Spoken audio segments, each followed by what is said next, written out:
កំពុងតែតោងបីភ្ញៀវច្រើនណាស់អូយស្វាមិនអូយច្រើនមែនតើមកអានេះភ្ញៀវយើងតាមផ្ទាល់ឬក៏មិនដែរ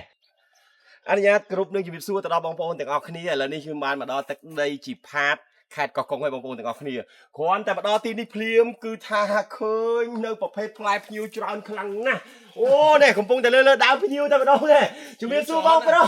អូយឈ្មោះដែរបងវណ្ណៈបងវណ្ណៈអូយកំពុងតែតោងបីភ្ញៀវច្រើនណាស់អូយស្វាមិនអូយច្រើនមែនតើមកអានេះភ្ញៀវយើងតាមផ្ទាល់ឬក៏មិនដែរ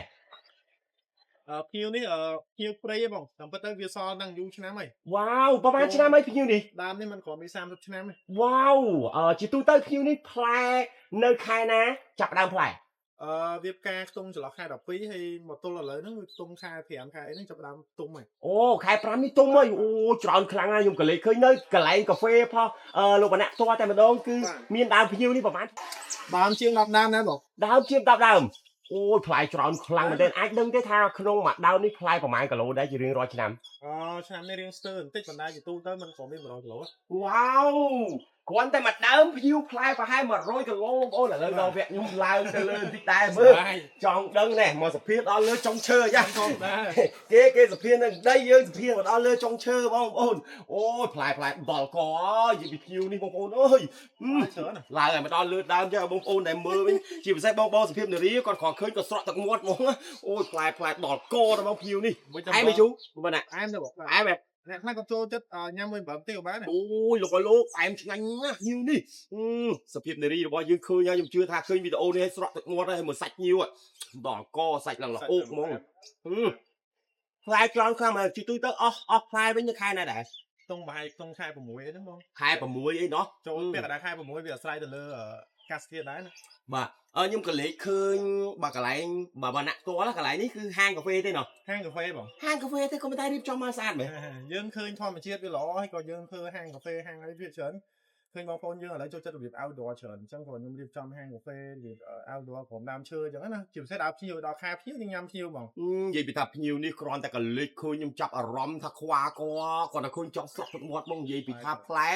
តាមតែដឹងគេថាពីមុនផ្លែតាំងពីគល់រហូតដល់ចុងគល់បងគល់តែឥឡូវមិនបាត់គល់អស់លីងចឹងដោយសារអ្នកភាគច្រើនគេដាក់ពជាមកភាគច្រើនខ្លែមកពីគល់អស់ទៅតាមខ្ចីគេនាំគ្នា3ពីគល់អស់សតចុងដល់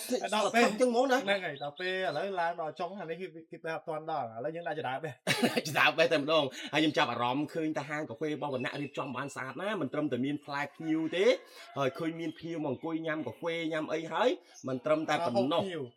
ញៀវមកញ៉ាំកាហ្វេហូបភ្ញៀវទៀតហើយកលេចឃើញនៅកន្លែងហាងកាហ្វេរបស់វណ្ណៈនេះគឺស្រស់ស្អាតទេការដេក័រហើយឃើញដើមឈើរបស់យើងផ្លែច្រើនជាក់ស្ដែងមិនត្រឹមតែមានភ្ញៀវមានផ្លែព្រីងហើយឡើងបើនិយាយពីព្រីងមានផ្លែឡើងក្តាំងតែម្ដងណោះហើយមិនត្រឹមតែប៉ុណ្្នឹងទេខ្ញុំចាប់អារម្មណ៍ខ្លាំងមែនទែនជាមួយនឹងការថែរក្សានៅប្រភេទ